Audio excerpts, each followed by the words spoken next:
Online Manipur YouTube channel swing bir mayam pum nong pu amuk hana taram nok sari ahan bade yam namaru iba pau ama thamjadring marak sida in hoji ut cheri mami asi yamna nuksiba mami amani Manipur da ing tap santi purakna bagi damakta prayer to bagi yamna nuksiraba mami amani mayamna mami sigi damakta like share subscribe to biramu aduga mathangi update asina indigenous nataba mina di yamna sauningba misak ani indigenous oibasing adi full support tawriba Manipuri gi mapari ani tapta zenta masung maestro thongawjam mayamna like tobiramu aduga mathangi update asina Churachandpursagi Huranba Khrana Torbungda leiba MEITEIGI YUMSINGDAGI ZINKHA FAKNABA HOTNARAKPADA CRPF ka KHUT THOKNARAMGADOURE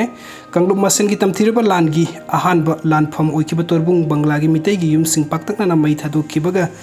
si thauba yum khardagi mathakubliba ZINKHA sing Churachandpursagi thumchilakkiba Huranba Khrana faktuna punaba honabada mafam adubu ngak selagliba CRPF ke officer amana thingba pirubadagi nakal anigi marakta KHUT THOKNARAMGADOURE haina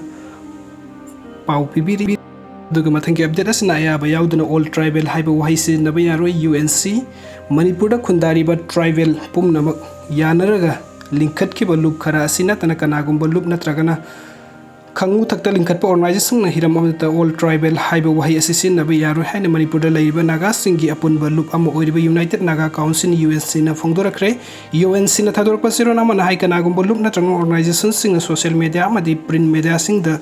statement thokpa matamda all tribal Haiba Wahei Sijnnaduna makhoi kharna phongdokliba amadi hainingliba wafam sing adu tribal khunai pumnamakna apamba wafam ama oina uhannaba honariba asi condemn tawi maram asina kanagumba loop natranga organization singna miyamgi aningba apambagi mayokta thabuk tawba yaroi asigumba loop kaya marum lepa leitana chengum sobagum linkhanaraktuna all tribal gi mingsinaduna lamdam asigi miyamda hena samamnaba amadi pamdaba taduk sing thokalangnabagi damakta masak ohelle masina naga singda asoba saitheng ama piri naga singi aningwa apamba amadi ayaba amata yaudana all tribal Haiba mingsinaba asina sumiyamde hena samamnaba pokhannabagi masako helli Manipurda hojik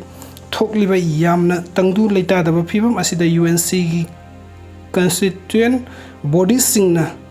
sensitive oiba wafam amata phongdoktanaba mamang taktagi akanba yathang pituna leiribani masida kanagumba miyoi kharna miyambu hena samamnaba honabiganu loinana asigumba apunbagi mandate yaudana linkhatkiba organization sing asina all tribal haibana singba mingsinariba asi makhata na tobikanu haina su agency dagi phangba paw asina makhatari ningsingba yabadi refugee natragana mitop singna lamdam amada laksilaga tokhaiba lengak tanba haiba simafam adugi yelhomi singi hakmat pani loinana